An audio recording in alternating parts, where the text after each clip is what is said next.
कहा ये जा रहा है कि भाई पार्टी पॉलिटिक्स में ना पड़े और किसको वोट देनी है, कोई किसको वोट देना चाहता है, इस तरीके के क्लैशेस में अगर आप हैं तो पास आएँ, दूरी ना बढ़ाएं, है ना? क्या बात है भाई, जब पास आएंगे और मतभेद नहीं होंगे विचारों का,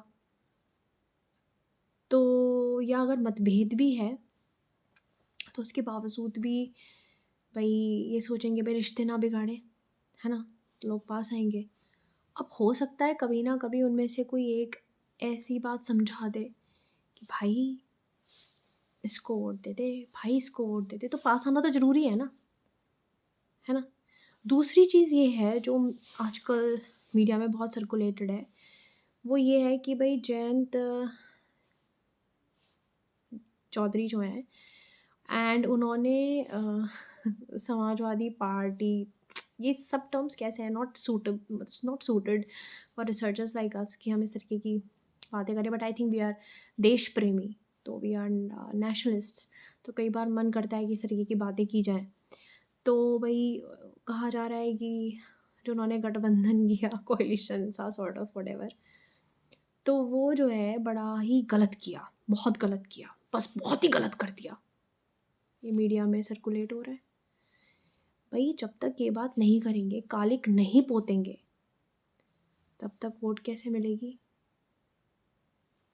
किसी और को? कैसे मिलेगी वोट? फ़ायदा तो उठाना है, जाटों को बितकाना है। अच्छा जी, उसके बाद कोई तर्क संगत बात करे, वो पॉलिटिक्स है। यानी पॉलिटिक्स करने का अधिकार सिर्फ एक गुट के लोगों को है, और बाकी तो पॉलिटिक्स कर ही नहीं सकते। भाई इंडियन पॉलिटी एक सब्जेक्ट है, पॉलिटिकल साइंस एक सब्जेक्ट है, सभी पॉलिटिक्स कर रहे हैं, बचपन से पॉलिटिक्स पढ़ रहे हैं, कर रहे हैं। तो भाई पॉलिटिक्स किसी की जागीर नहीं है, पॉलिटिक्स किसी एक पर्टिकुलर पार्टी या वटेवर के लिए ही नहीं बनी। भाई पॉलिटिक्स तो सभी करेंगे, गठबंधन तो ना जाने किन किन ने किस किसने कब कब किया, सब गठबंधन सब यही करते रहते हैं। और है क्या पॉलिटिक्स में? गठबंधन, गठबंधन तोड़ना। ब्याह जब होते हैं लोगों के तो उसमें भी तो गठबंधन होते हैं, गांठ बांध देते हैं। भाई गठबंधन के बिना कुछ नहीं होता, गठबंधन के बिना कोई आदमी एग्जिस्ट नहीं कर सकता, गठबंधन तो होना ज़रूरी है। उसके बाद एक बात आती है कि मैं कई सालों से बस एक चीज़ सुनती आ रही हूँ, हिंदू मुसलमान, हिंदू मुसलमान। भाई हिंदुओं को सिखों से भी जोड़ दो, हिंदुओं को ईसाइयों से भी जोड़ दो, सिखों पारसियों से जोड़ दो, सिंधियों से जोड़ दो, बस यही तो है क्या? मुझे तो ऐसा लगता था शायद इंडिया एक सेक्युलर कंट्री है, शायद मुझे पक्का नहीं पता। वैसे मैं तो कंफ्यूज हो गई भाई, मैं तो अब एक स्टेट ऑफ कन्फ्यूजन में हूँ। और हमारा तो कॉन्स्टिट्यूशन कंफ्यूज है भाई, अब हो गया बेचारा, ऐसा लगता है। महान कॉन्स्टिट्यूशन मेरे देश का, क्योंकि कॉन्स्टिट्यूशन इतना सुंदर है और जो ग्राउंड रियलिटी है वो बिल्कुल विपरीत है। तो कोई भी व्यक्ति क्या हो जाएगा? कंफ्यूज्ड, कंप्लीटली कंफ्यूज्ड, है ना? कंफ्यूजन फैल रहा है। भ्रम कितना बुरा होता है ना फैलाना, भ्रम कभी नहीं फैलाना चाहिए। भ्रम में लाने वाला व्यक्ति और भ्रम से परेशान हो जाने वाला व्यक्ति दोनों बराबर दोषी होते हैं। तो भाई पॉलिटिक्स तो ऐसी चीज़ है, कर लेनी चाहिए कभी ना कभी, सबको कर लेनी चाहिए, है ना? उसके बाद मैं कभी ये नहीं सुनती कि भाई देश प्रेम को बढ़ाने की क्या क्या चीज़ें हों, देश प्रेम को कैसे बढ़ाया जा सके, मैं ऐसी चीज़ें तो कभी सुनती नहीं। और मुझे तो तक ये समझ नहीं आया कि मतलब भारत माता है या ये भारत है या हिंदुस्तान है, मतलब है क्या हमारा देश? मुझे तो ये समझ नहीं आता। I think it's Bharat, it's India, my country. And इतनी सारी फॉरेन एड्स दी जाती हैं, इतनी सारी फॉरेन एड्स की बस पूछो मत।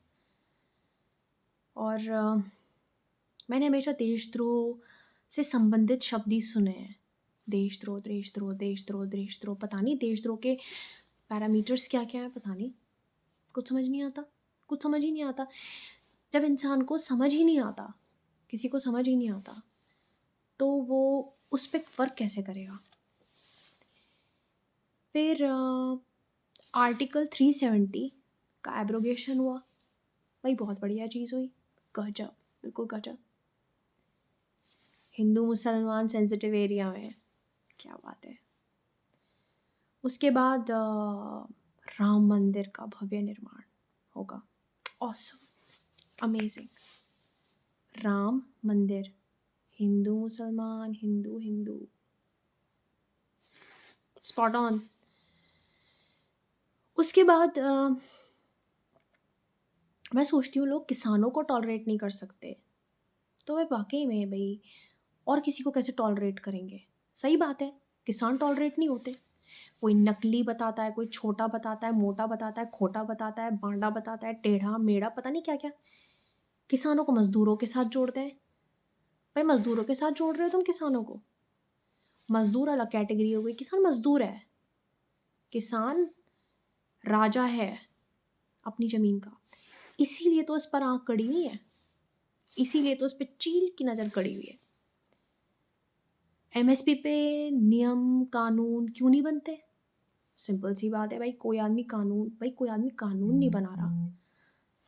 सोचने की बात है भाई, आर्टिकल 370 हट सकता है, जीएसटी जैसी चीज़ लागू हो सकती है जिसका कोई हॉलमार्क नहीं है, which is not working in relation to anything, जो बिल्कुल जीडीपी ले लो, जीडीपी में तो इतनी ग्रोथ हुई है कि बस पूछो ही मत, स्काई छू लिया हमने।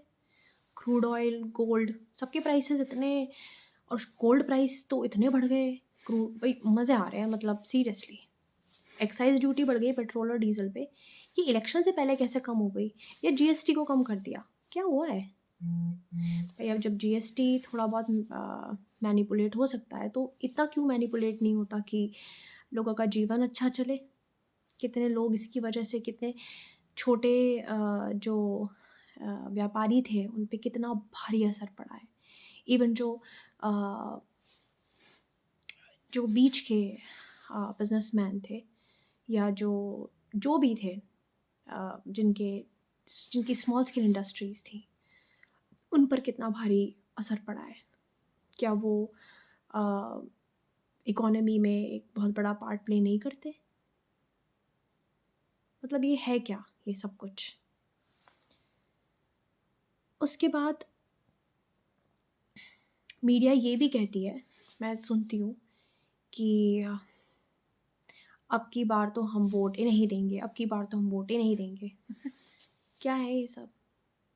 आप कहते हैं कि किसी को शराब पिलाकर या इन प्रलोभनों में देकर वोट ना दिलवाएं, लेकिन ये आप तो सबसे बड़ा प्रलोभन दे रहे हैं इस तरीके के वीडियोस बना बना कर। ये प्रलोभन ही तो है, और क्या है। यूरिया पे आपने प्राइस बढ़ा रखे हैं,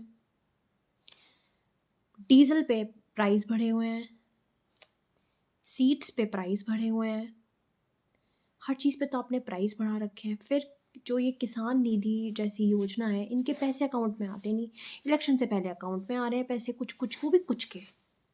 तो भैया ये क्या करा है, एक तरफ से खींच रहे हो एक तरफ से डाल रहे हो, भाई ये क्या चीज़ है, क्या ये है क्या, क्या है ये, कौन डाल रहा है मुझे ही नहीं पता, कोई तो कर ही रहा है ये सब।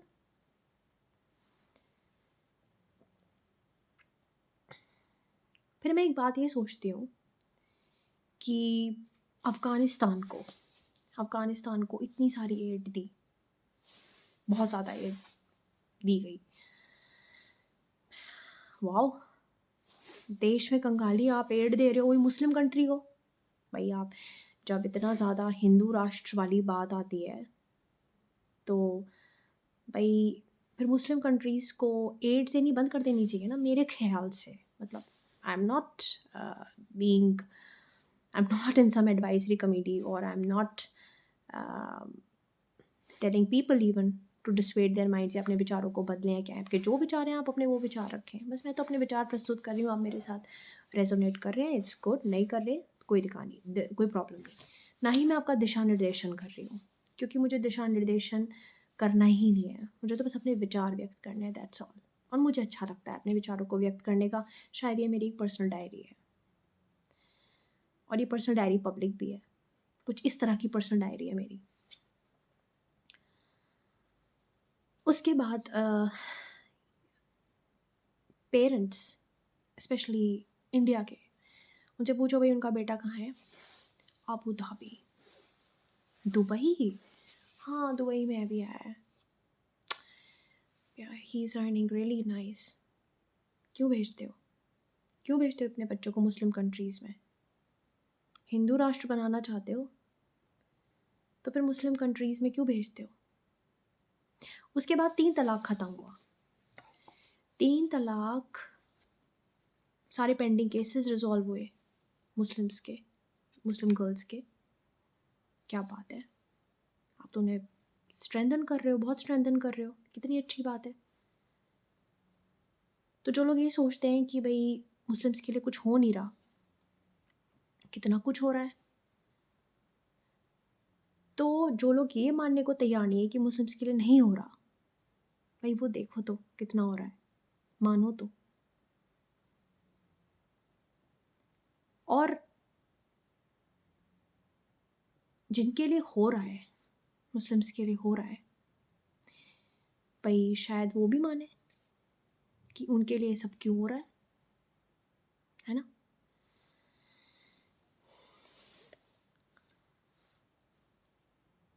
मैं सोचती हूँ कि इकोसिस्टम में हमें हर प्रकार की स्पीशीज़ की ज़रूरत पड़ती है टू मेंटेन बैलेंस। तो हमें हर जाति, हर बिरादरी की ज़रूरत है अगर हम देश को चलाना चाहते हैं, क्योंकि हर जाति अपना आधिपत्य जमाना चाहती है। और अगर आप मुस्लिम्स को हटा दीजिए इस देश से, कुछ भी करके हटा दीजिए, बना दीजिए इसको हिंदू राष्ट्र, आपस में बिरादरियाँ एक दूसरे को मार मार के खा जाएंगी, बिल्कुल।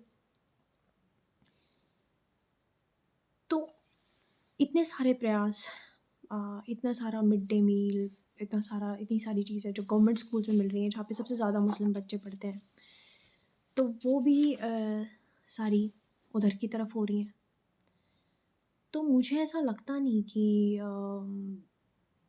जब ये सब काम हो सकते हैं तो किसानों के लिए एमएसपी भी बन सकती है मेरे ख्याल से, क्योंकि भाई रोटी तो हम ही खाएंगे ना, तो हम उनको क्यों फैसिलिटेट ना करें, जो लोग अन्न उगा रहे हैं, करना चाहिए हमें।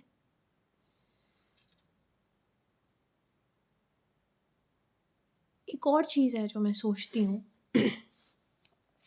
और वो ये है कि अगर सपोज़ एमएसपी पे कानून बनता है तो शायद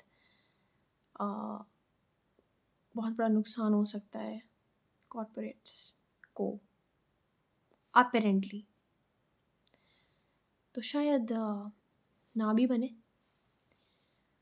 और आप चाहे लाल कपड़े पहन लो, चाहे आप किसी भी प्रकार के कपड़े पहन लो, लेकिन विचारों से जो घृणा है वो हटानी पड़ेगी, बिल्कुल हटानी पड़ेगी। जितना आप किसी को दबाएंगे, कोई भी हो चाहे वो उतना ही बागी बनेगा। अगर आप XYZ किसी को भी, चाहे वो मुस्लिम्स हो, चाहे वो क्रिश्चियंस हो, कोई भी हो, बिकॉज हमारा कंट्री सेक्युलर कंट्री है, यहाँ सबको रहने का अधिकार है। तो अगर आप किसी को भी नीडलिंग करेंगे, किसी को भी तंग करेंगे, या किसी को भी ऐसी बातें बोलेंगे कि फेवरेटिज्म करेंगे, प्रेजुडिस करेंगे, तो लाजमी सी बात है कि दूसरे लोग तो कोई एक्शन, उसका every action has equal and opposite reaction. अब वो रिएक्शन कितने मैग्नीट्यूड का हो, आपका उस पर कंट्रोल नहीं है, आपका कंट्रोल होगा सिर्फ आपके स्टिमुलस पे जो आप दे रहे हो। फिर आप ब्लेम नहीं कर सकते कि ऐसा क्यों हो रहा है। अपने विचारों को व्यापक करिए और ये सोचिए कि हम कैसे भारत को बहुत अच्छा रहने लायक देश बना सकते हैं। Thank you.